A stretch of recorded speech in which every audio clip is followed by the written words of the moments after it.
I walked into the executive meeting with my notes in hand, ready to present the marketing strategy I'd spent 3 weeks perfecting. I'd done this 100 times before pitch, with confidence, answer questions, close the deal. But when I opened my mouth to speak, the words disappeared. Not nervousness, not stage fright. The words were just gone. I stood there, staring at my notes, and couldn't remember what any of it meant. My boss, Michael, cleared his throat. My colleagues exchanged uncomfortable glances. "Jennifer, are you okay?" Michael asked. I just need a moment. I had it all prepared. Maybe you should sit down," he said, his voice laced with concern that felt more like pity. I sat down, humiliated, while my junior colleague Sarah took over the presentation using my slides, my research, my work. That was the beginning of the end of my career. But more importantly, it was the moment I realized something was profoundly wrong with me and that no one, not my doctors, not my family, not even I, understood what was happening. My name is Jennifer Marie Thompson. I'm 57 years old now, and 3 years ago, I was a successful marketing director at a Fortune 500 company in Chicago. I had a corner office, a 6-figure salary, and 23 years of experience. I was at the peak of my career, and then menopause hit me like a freight train, and the entire medical establishment told me I was overreacting, that it was just aging, that I needed to accept the natural process of getting older. They dismissed me. They gaslit me. They made me feel like I was going crazy. But I wasn't crazy. I was just a woman in her 50s going through a biological process that the medical world has ignored, minimized, and misunderstood for generations. This is the story of how I lost everything: my career, my confidence, my sense of self, because doctors refused to take my symptoms seriously, and how I fought back, not just for myself, but for millions of women suffering in silence. If you've ever had a doctor dismiss your pain as just stress or just aging, if you've ever been told your symptoms are all in your head, if you've ever felt like you were losing your mind while everyone around you acted like nothing was wrong, then maybe you'll understand my story. I grew up in suburban Detroit, the oldest of 4 kids. My parents, Robert and Susan Carter, both worked. Dad as an accountant, Mom as an elementary school teacher. They raised us to believe that education and hard work would take you anywhere. I took that lesson to heart. I graduated from Northwestern University with a degree in marketing, started at entry-level positions, and worked my way up through sheer determination and talent. By the time I was 40, I was a senior marketing manager. By 48, I was a director. One married my college boyfriend, David Thompson, when I was 20. But it's not just forgetting where I put my keys. I feel like my brain doesn't work anymore. He sighed, the way doctors do when they think you're being dramatic. Menopause affects everyone differently. Some women have mild symptoms, others have more significant ones. Have you tried yoga, meditation? Exercise can really help with anxiety.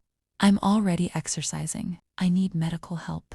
I can prescribe something for the anxiety if you'd like.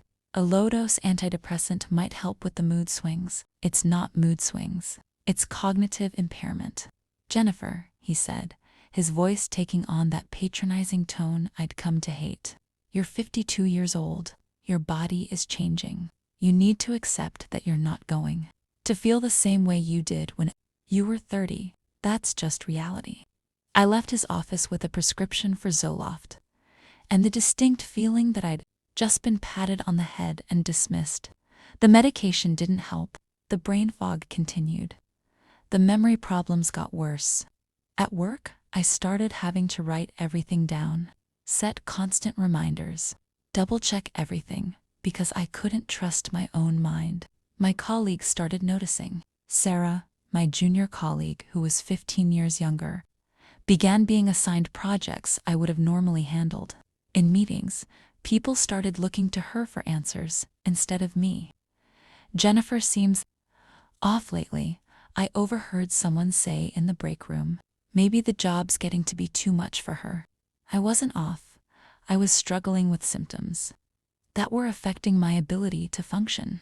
Symptoms that my doctor had told me were just normal aging. The anxiety attacks got worse.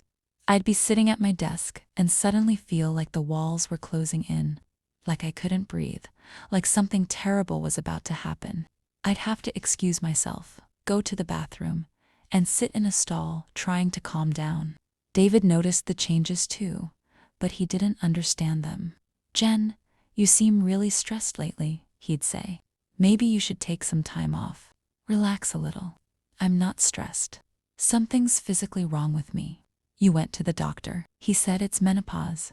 "Yes, but he acted like menopause was no big deal. This is ruining my life." "Maybe you're just having a hard time adjusting to getting older. It happens to everyone." Getting older?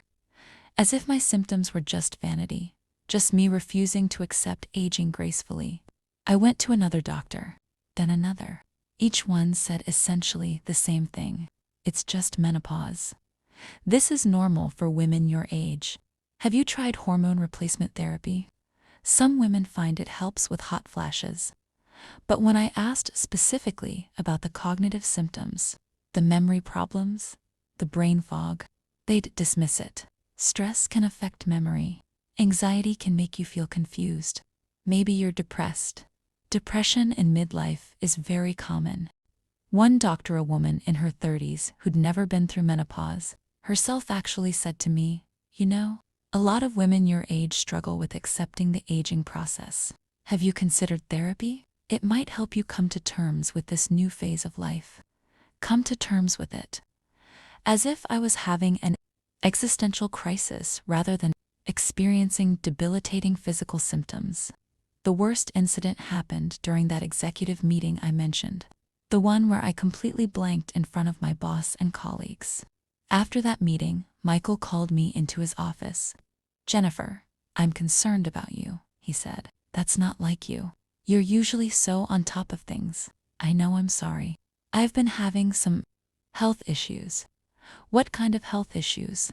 I hesitated. Saying menopause in a professional setting felt humiliating, like admitting to some shameful weakness, but I didn't have a better explanation. "I'm going through menopause. It's affecting my cognitive function, my memory, my concentration." Michael nodded slowly, but I could see the skepticism in his eyes. "Have you seen a doctor?" "Multiple doctors. They all say it's normal, and I just have to get through it." "Okay, well, I think maybe we should lighten your workload a bit. Just temporarily, until you're feeling better." Lightening my workload meant reassigning my major projects to Sarah. It meant being excluded from key meetings. It meant slowly being pushed to the margins of my own department. Within 3 months, I was essentially a figurehead director in title only, while Sarah did the actual work and got the recognition, and I couldn't even fight it because I couldn't trust my own brain. I couldn't argue that I was capable when I was having panic attacks in the bathroom and forgetting important details in meetings. 6 months after that executive meeting disaster, I was called into HR. "Jennifer, we need to talk about your performance," said Barbara from HR, a woman roughly my age who should have understood but didn't. "I know I've been struggling, but it's temporary. Once I get through this phase, the company has been very patient, but we can't continue to pay director's salary for the level of output you've been providing. We're offering you a package 6 months severance if you agree to resign." "You're firing me?" "For having menopause, we're not firing you. We're offering you a generous severance package and the opportunity to leave on your own terms. This is age discrimination. No, this is about performance. You haven't been meeting the standards of your position because I have a medical condition that my doctors won't properly treat. That's unfortunate, but the company's needs have to come first." I could have fought it, could have hired a lawyer, filed a discrimination suit, but I was so exhausted, so defeated, so convinced that maybe they were right, maybe I just couldn't do the job anymore, that I signed the papers. I left my office for the last time at age 53, carrying a box of personal items and 23 years of my professional life reduced to memories. I could barely hold on to. Losing my job destroyed what little confidence I had left. If I couldn't work, what was I? My career had been a huge part of my identity. Without it, I felt like I was disappearing. The symptoms continued. Some days I couldn't remember what I'd done the day before. I'd start tasks and forget why I'd started them. I'd go to the grocery store with a list and come home with random items, having forgotten what I actually needed. David was patient at first, but his patience wore thin. "Jen, you're home all day now. The least you could do is keep the house clean." "I am keeping the house clean. I forgot to unload the dishwasher." "You forgot yesterday too, and the day before." "I'm dealing with a medical condition." "For how long?" "It's been almost 2 years." "When are you going to start feeling better?" Good question. No one could answer it. Doctors kept saying menopause symptoms typically last a few years, but they were vague about what a few meant. 2 years, 5, 10, forever. I felt like I was losing myself. The woman I'd been capable, confident was gone, replaced by someone who couldn't remember conversations, couldn't focus long enough to read a book, couldn't even be trusted to complete simple household tasks. I started isolating myself. I stopped seeing friends because I was tired of forgetting their names mid-conversation, tired of losing the thread of discussions, tired of seeing the concern or worse. My daughter Emma, who was 22 and in grad school, came home for Thanksgiving that year. "Mom, are you okay? You seem different." "I'm fine, honey. Dad says you've been having memory problems. It's just menopause. It'll pass." "Have you seen a specialist? Like a menopause expert or something?" "There's no such thing. Regular doctors handle it." "But if regular doctors aren't helping, maybe you need someone who specializes in this specifically." It was such a simple suggestion, but it hadn't occurred to me. I'd been going to general practitioners and gynecologists, but Emma was right, maybe I needed a specialist. I started researching, and that's when I discovered a whole world of information about menopause that none of my doctors had ever mentioned. I learned that menopause affects the brain as profoundly as it affects the reproductive system, that estrogen receptors are throughout the brain, and when estrogen levels drop, it affects memory, cognition, mood, sleep, everything. I learned that brain fog, memory problems, and difficulty concentrating are some of the most common menopause symptoms, affecting up to 60% of women, but are rarely discussed or taken seriously by doctors. I learned that anxiety and panic attacks spike during menopause due to hormonal changes, not because women are stressed or having trouble adjusting. I learned that symptoms can last far longer than a few years for some women, a decade or more. And I learned that there were treatments beyond just accepted. Replacement therapy, properly managed, could dramatically improve cognitive symptoms. Other medications could help with specific issues. Lifestyle changes, yes, but also actual medical interventions. But the most enraging thing I learned was that the medical community has historically ignored, minimized, and underfunded menopause research, that women's midlife health is treated as unimportant, that our suffering is dismissed as natural, that we're expected to just endure years of debilitating symptoms because that's what women do. I found online communities of women sharing their experiences, women who'd lost jobs, relationships, their sense of self because their menopause symptoms were dismissed by doctors, women who'd been labeled as depressed, anxious, difficult, or too sensitive when they tried to get help. I wasn't alone. There were millions of us, suffering in silence, blamed and dismissed. And I got angry. Really, truly angry. I found a menopause specialist, finally a doctor who actually understood what I was going through. Dr. Patricia Lynn was a reproductive endocrinologist who specialized in perimenopause and menopause. Her practice was 40 minutes away, and she didn't take my insurance. At our first appointment, I told her everything. She listened without interrupting, without dismissing, without telling me it was just aging. Jennifer, everything you're describing is consistent with cognitive changes, she said. The brain fog, memory problems, anxiety, these are all very real, very common symptoms that respond well to treatment.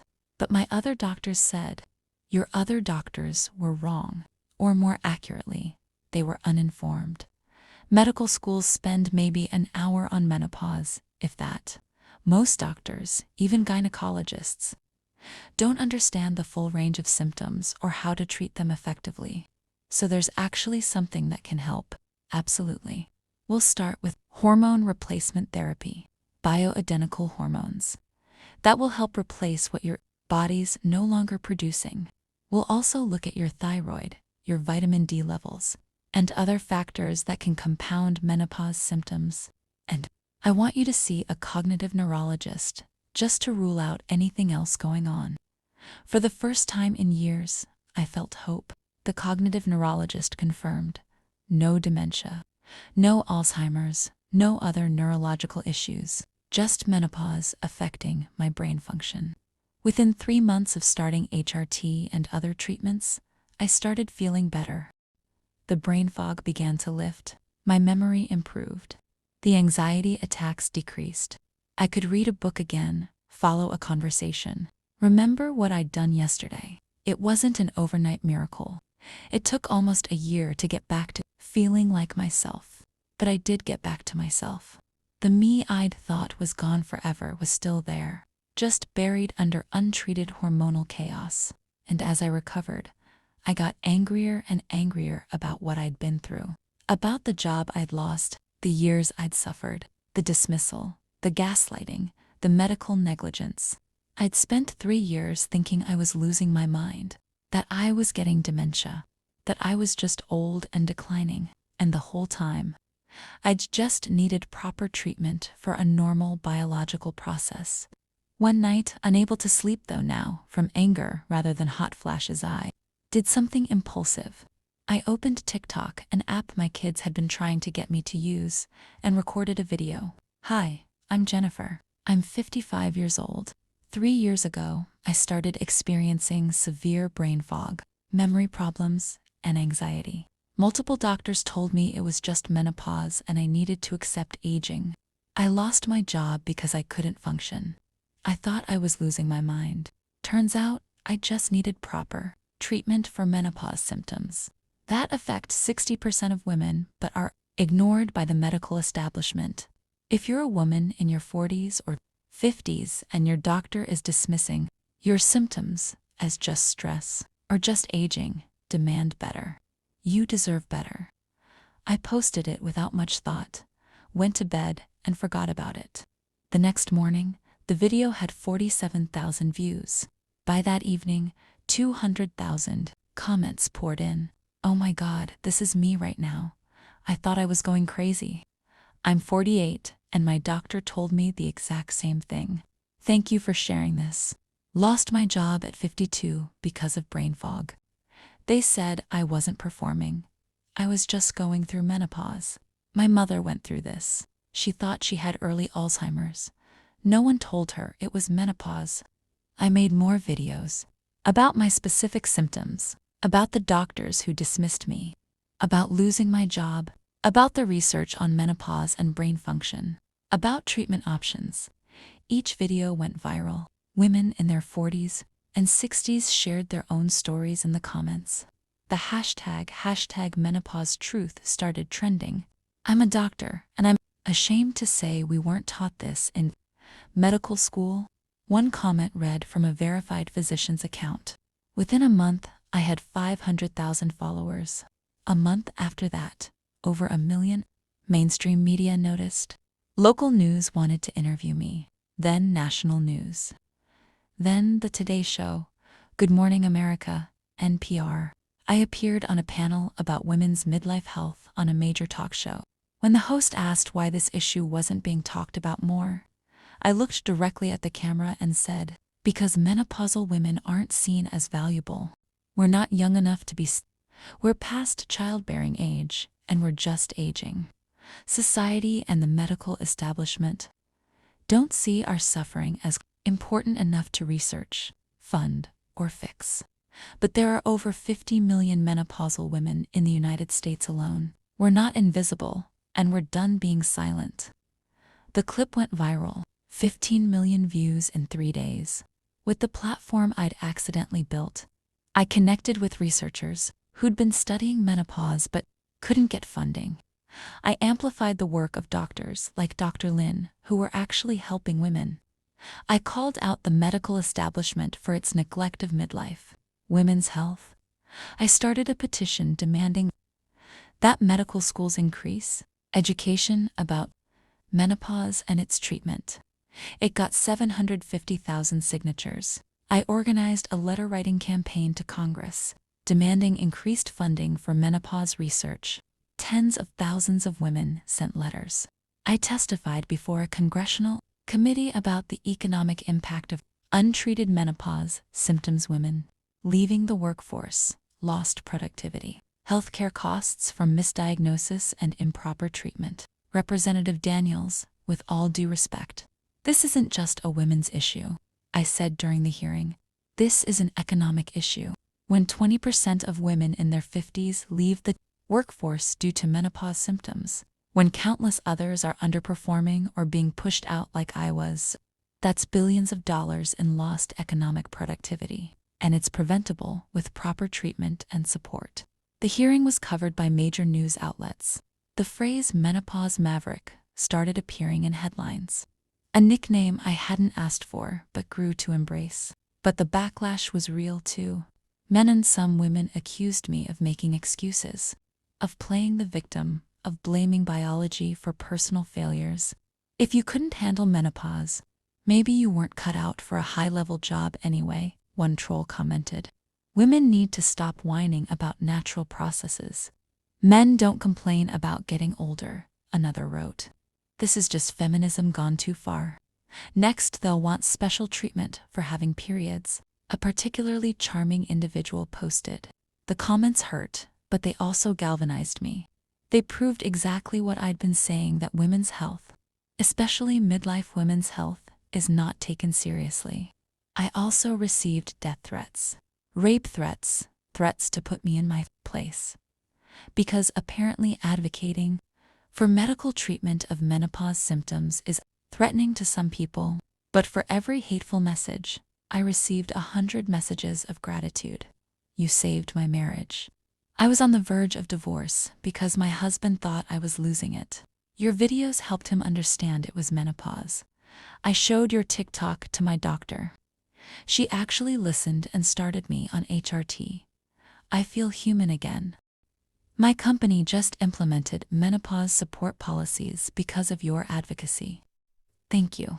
I'm a 26 medical student and I'm making sure my classmates understand menopause properly because of you. Those messages kept me going.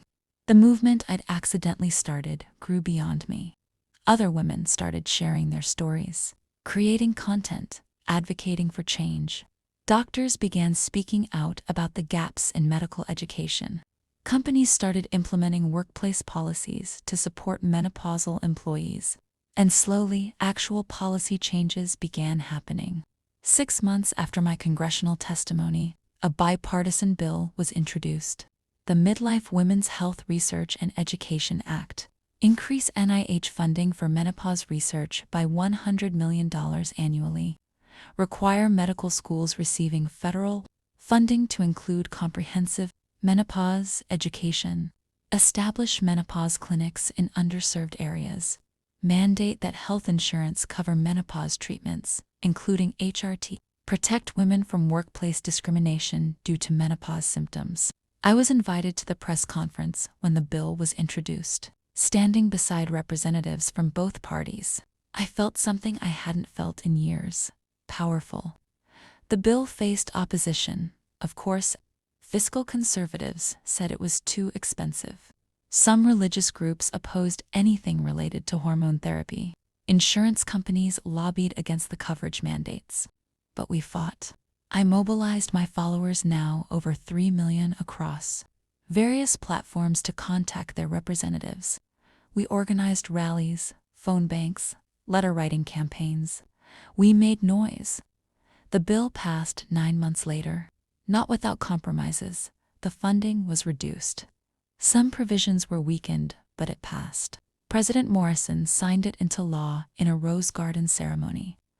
I was there along with Dr. Lin and other advocates. For too long, women's midlife health has been invisible in our healthcare system, the president said.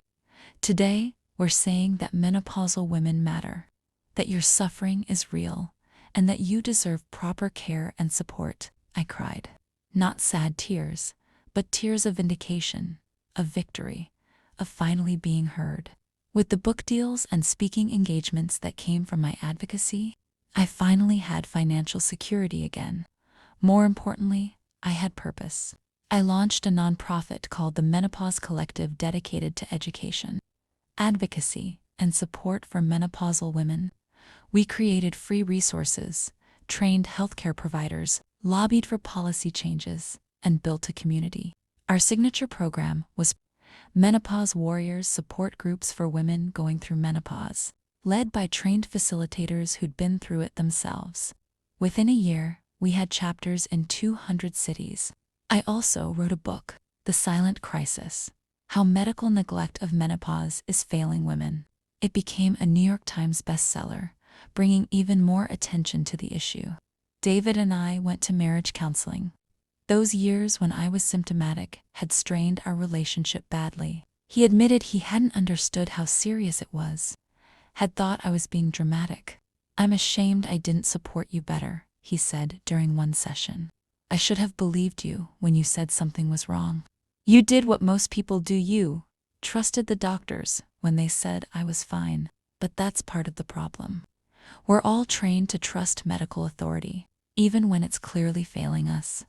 We're working on rebuilding our relationship. It's not perfect, but it's better. "My kids are proud of me," Emma said. "Mom, you took the worst thing that happened to you and turned it into a movement that's helping millions of women. That's incredible," Andrew added. "I'm making sure my wife knows about all this. When she hits menopause, she'll be prepared in a way women of your generation weren't." I reconnected with Sarah, my former junior colleague who'd essentially replaced me at my old job. I'd harbored resentment toward her, even though intellectually I knew it wasn't her fault. We met for coffee, and I expected awkwardness. Instead, she surprised me. "Jennifer, I need to apologize," she said. "I knew you were struggling with something medical, but I still took advantage of the situation to advance my career. I told myself I was just doing my job, but I could have advocated for you instead of stepping over you. You were just trying to survive in a competitive environment, maybe, but I should have done better. And I want you to know I've been following your advocacy work. Because of you, our company now has menopause support policies, flexible work arrangements, access to menopause specialists, education for managers. It's not perfect, but it's something. That's good. That's really good. Women 5 years from now won't go through what you went through. And that's because of you." That conversation meant more to me than any media appearance or award. Not everyone was supportive. My former boss, Michael, gave an interview to a business publication where he defended the company's decision to push me out. Ms. Thompson wasn't terminated for being menopausal. She was unable to perform the duties of her position. "We have to make decisions based on performance, not excuses." I responded on social media, "This is exactly the problem. Menopause symptoms that are treatable medical conditions are dismissed as excuses. If a man had a medical condition affecting his performance, he'd be given accommodations and support. But when women experience hormonal changes that affect cognition, we're seen as making excuses rather than having legitimate health issues." The response went viral. Hundreds of women shared stories of being pushed out of jobs, passed over for promotions, or forced into early retirement because of menopause symptoms. Michael's company faced a PR crisis. Several current and former female employees came forward with stories of being dismissed, or demoted during menopause. The company eventually settled multiple discrimination lawsuits and implemented comprehensive menopause policies. It wasn't the revenge I'd sought. I hadn't been seeking revenge at all, really, but there was a deep satisfaction in watching the system that had failed me be forced to change. Dr. Harrison, my original doctor who'd dismissed my symptoms, reached out. His email was brief.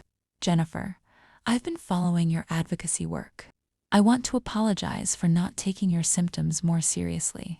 You were right. I didn't have adequate knowledge about menopause and its effects. Because of your work, I've completed continuing education on menopause management. I'm treating my current menopausal patients very differently. Thank you for educating not just the public, but also doctors like me." I appreciated the apology. It didn't undo the damage, but it showed that change was possible. 2 years after that first TikTok video, I was invited to speak at a medical conference, the American College of Obstetricians and Gynecologists annual meeting. Me, a former marketing director, speaking to hundreds of doctors about the failures of women's health care. "I'm not a doctor," I began. "I'm a patient who was failed by multiple doctors, who lost her career and nearly lost herself because the medical establishment treats menopause as a minor inconvenience rather than a significant health transition. But I'm also a survivor, and I'm here to tell you that you have the power to change this. Every time you dismiss a woman's symptoms as just menopause, every time you tell her to accept aging without offering real treatment options, every time you minimize her suffering, you're perpetuating a system that harms women. You can do better. You must do better, because women's lives, careers, relationships, and mental health depend on it." The speech received a standing ovation. Several doctors approached me afterward with tears in their eyes, sharing their own stories of mothers, wives, patients they'd failed because they simply didn't know better. One young female doctor said, "I'm 32. I'm not there yet, but because of you, when I am, and when my patients are, I'll actually be able to help them. Thank you for fighting for us. My life now looks nothing like it did 4 years ago. I don't have a corporate career anymore, but I have something more meaningful, work that makes a difference, that changes lives, that gives voice to millions of women who've been silenced. I'm healthier than I've been in years. The HRT and other treatments have stabilized my symptoms. I still have the occasional hot flash, still sometimes struggle with word recall, but it's manageable. It's not ruling my life. I've built a community both online and in person of what we call menopause warriors, women who refuse to suffer in silence, who demand proper health care, who support each other through this transition. We have an annual conference now. Last year, 5,000 women attended. This year, we're expecting 10,000. We have panels on symptoms, treatments, workplace advocacy, relationships, and sexuality during and after menopause. We have vendors offering menopause-friendly products. We have a whole section for healthcare providers who want to learn how to better serve menopausal patients. At last year's conference, a 62-year-old woman approached me during the networking session. "I went through menopause 15 years ago," she said. "It was hell, and no one helped me. I thought my suffering was unique, that I was weak for not handling it better. Seeing all these women here, talking openly about something I went through alone, I'm crying because I wish this had existed when I needed it." "It exists now," I said, "and it'll exist for the next generation. That's what matters." I've been approached about running for office, local, state, even federal. People think my advocacy platform could translate into political power. I'm considering it, not because I have political ambitions, but because real systemic change requires political power. The Midlife Women's Health Act was a start, but there's so much more to do. Insurance companies still deny coverage for menopause treatments. Workplaces still discriminate against menopausal women. Medical research is still underfunded. Doctors are still under. One bill isn't enough. We need sustained advocacy, ongoing pressure, continued fight. Last month, I received an email that made me cry. It was from a 30-year-old woman named Maria. Jennifer, I'm not there yet. I haven't started menopause, but I wanted to thank you anyway. My mother went through early menopause at 42. She became a different person, anxious, forgetful, depressed. My father thought she was having a breakdown. They almost divorced. She lost her job. Our whole family suffered. No one knew it was menopause. Her doctors didn't help her. She struggled alone for years. Because of your work, I understand what she went through. I called her yesterday and apologized for not understanding, for being a teenager who thought she was just being difficult. We cried together, but more importantly, when my time comes, I'll be prepared. I'll know what symptoms to watch for, what questions to ask my doctor, what treatments are available. I'll advocate for myself. In a way my mother couldn't, because she didn't have the information. You're not just helping women going through menopause now. You're helping the next generation prepare.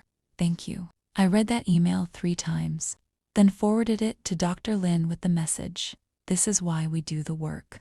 She replied, "This is generational change. This is how we break the cycle." 6 months later, I'm standing backstage at a TED Talk venue in Vancouver. In 10 minutes, I'll walk out and give a talk titled "The Medical Crisis No One's Talking," about why 50 million women are suffering in silence.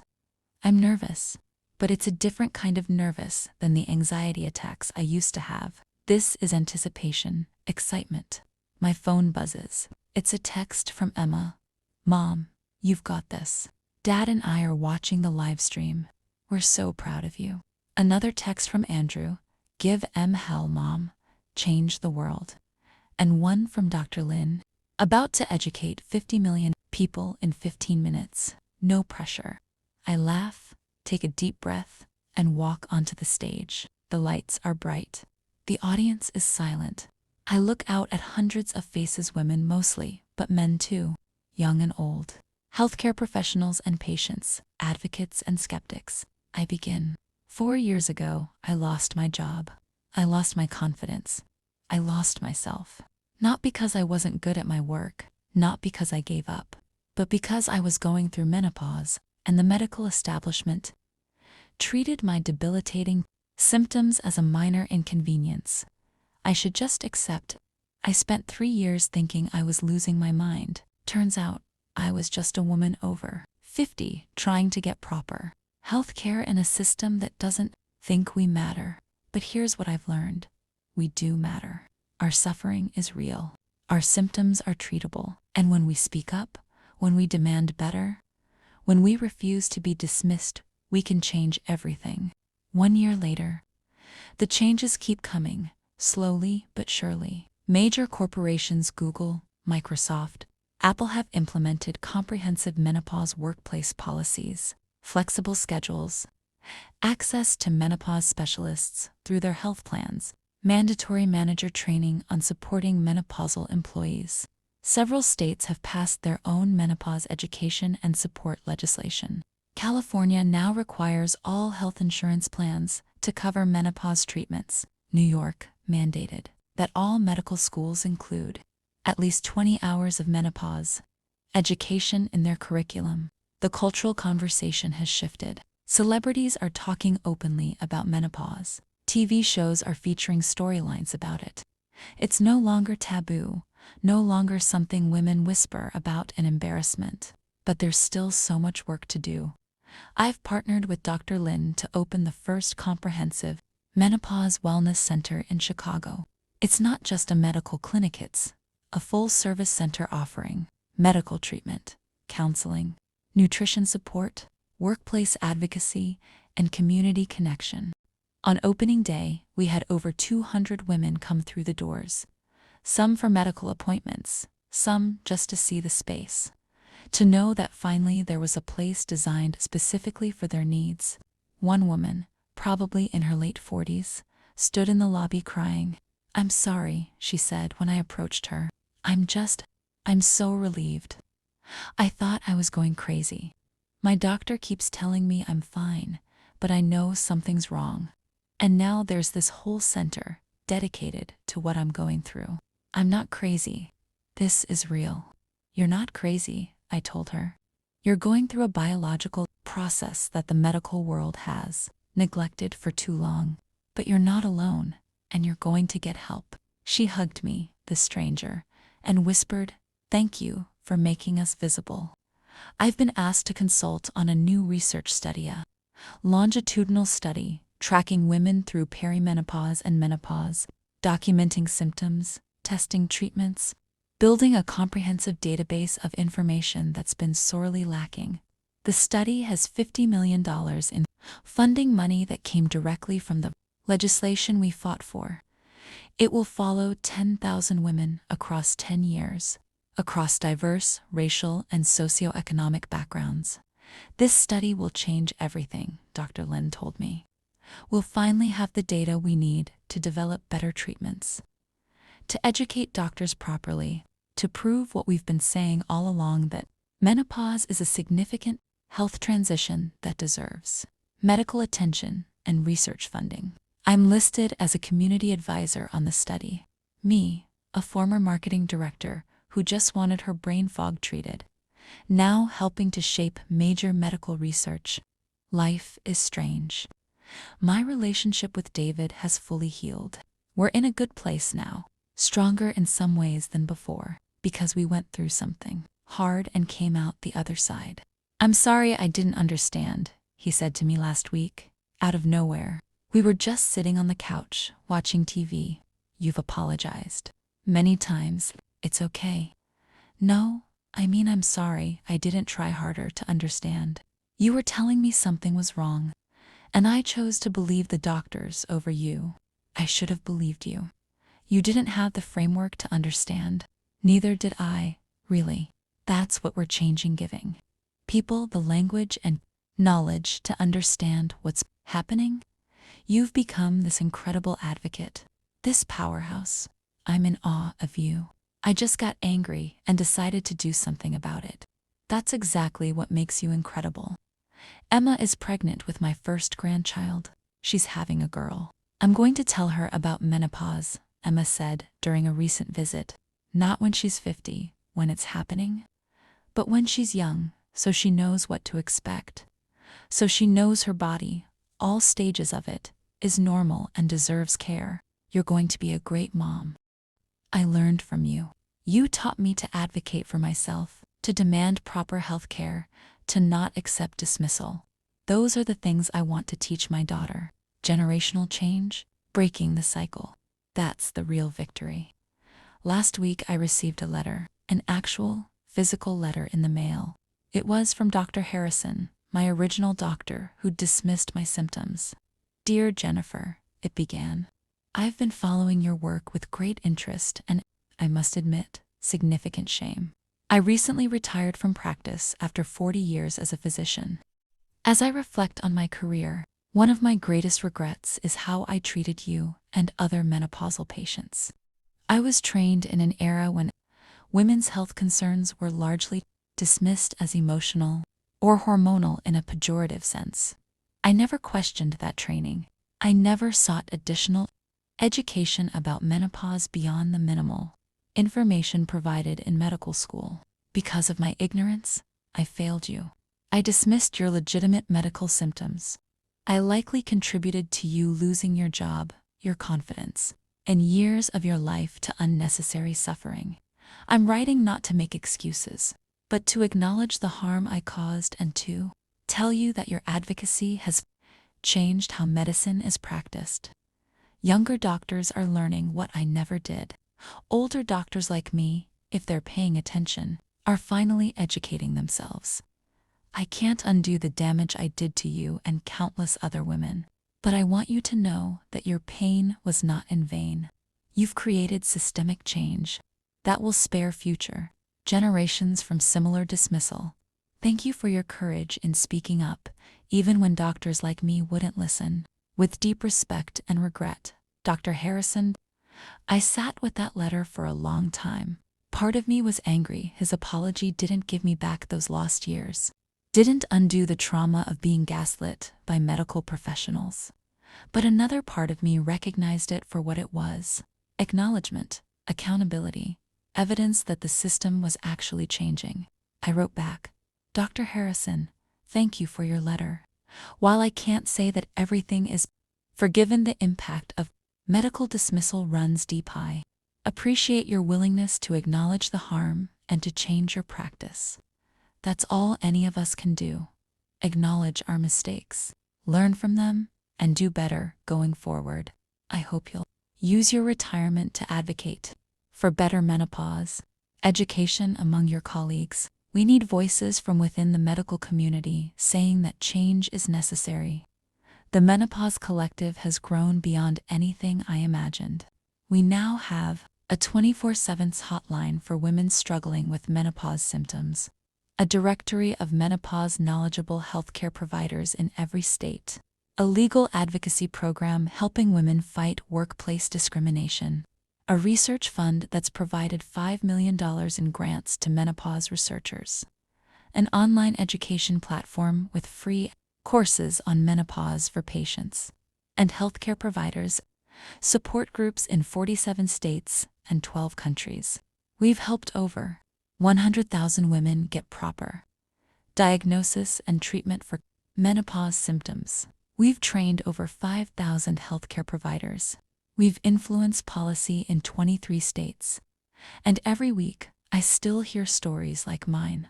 Women who thought they were losing their minds, women who lost jobs, relationships themselves, women who are now getting help, getting better, getting angry, and joining the fight. Carol, from my earlier support group, became a menopause warrior facilitator. She now leads a support group for women who've experienced workplace discrimination due to menopause. I never thought I'd become an activist, she told me at our last training session. But then I realized, who better to fight for menopausal women than women who've been through it? We know exactly what's at stake. We've created an army of advocates, women who were invisible, dismissed, gaslit, now standing up, speaking out, demanding change. I was recently invited to speak at my alma mater, Northwestern University, for a women's leadership series, looking out at those young faces, women in their 20s, full of ambition and hope. I told them something I wish someone had told me. One day, your body is going to change in ways you don't expect. Society will tell you that change makes you less valuable. The medical system might dismiss your symptoms as normal aging. Colleagues might push you aside. You might doubt yourself. Your value doesn't decrease with age. Your mind doesn't become less sharp because of hormones. It's just temporarily affected by a treatable medical condition. Your experience, your wisdom, your capabilities, those don't disappear. And if anyone tries to tell you they do, fight back. Demand proper health care. Demand workplace accommodations. Demand respect. Because you deserve all of those things at every age, in every stage of life. A young woman raised her hand. "Ms. Thompson, do you regret what happened to you? Losing your job, going through all that suffering?" I thought about that question for a moment. I regret that it happened. I regret that the medical system failed me, that I lost years of my life to unnecessary suffering. But I don't regret where it led me. If I hadn't gone through that, I wouldn't be doing this work now. Millions of women are getting better care because of what happened to me. Does that make the suffering worth it? I don't know, but it makes it meaningful. And sometimes, meaning is all we can create from pain. 3 years to the day after I posted that first TikTok video, I'm sitting in a coffee shop in Chicago, working on my second book. This one's tentatively titled The Menopause Revolution: How Women Over 50 Are Changing Healthcare, Workplaces, and Society. A woman approaches my table. She's probably in her early 50s. "Excuse me, are you Jennifer Thompson?" "Yes. I just wanted to thank you. 2 years ago, I saw one of your videos. I was experiencing terrible brain fog and anxiety. My doctor kept telling me it was stress. Because of your advocacy, I pushed back, demanded a referral to a menopause specialist, got proper treatment. I kept my job. I kept my sanity. You literally saved my career. I'm so glad you got help. It's more than that. You made me realize that my symptoms were real, that I wasn't crazy, that I deserved proper care. That's a gift I can never repay." She walks away, and I sit there feeling that familiar mixture of sadness and pride. Sadness that so many women have suffered. Pride that we're changing things. My phone buzzes. It's a message from the producer of a major streaming documentary series. "Jennifer, we want to do a 3-part documentary on menopause, the medical system's failure to address it, and the movement to change that. You'd be the central figure. Interested?" I type back. "Absolutely. Let's change some minds." Present day. I'm 57 years old now. For years since that first video, 5 years since I lost my job, I no longer have brain fog. My anxiety is managed. My memory is sharp. I'm healthier, happier, and more purposeful than I've been in decades. I'm not rich nonprofit. Work doesn't pay like corporate marketing did. I'm comfortable. More importantly, I'm fulfilled. I wake up every day knowing that the work I'm doing matters, that every woman I help, every policy I influence, every doctor I educate is a step toward a world where menopausal women are treated with the dignity and care we deserve. The documentary aired last month, 3 episodes each hour long, detailing the medical neglect of menopause, the economic and personal impact on women, and the advocacy movement fighting for change. The response has been overwhelming. The streaming service says it's their most watched documentary of the year. Social media is flooded with women sharing their stories. News outlets are covering it. Politicians are referencing it. Change is happening. Slowly, imperfectly, but happening. Last night, I had dinner with Dr. Lynn, Carol, Emma, and David. We were celebrating the 1-year anniversary of the Menopause Wellness Center. To Jennifer, Dr. Lynn raised her glass, who turned her suffering into a movement.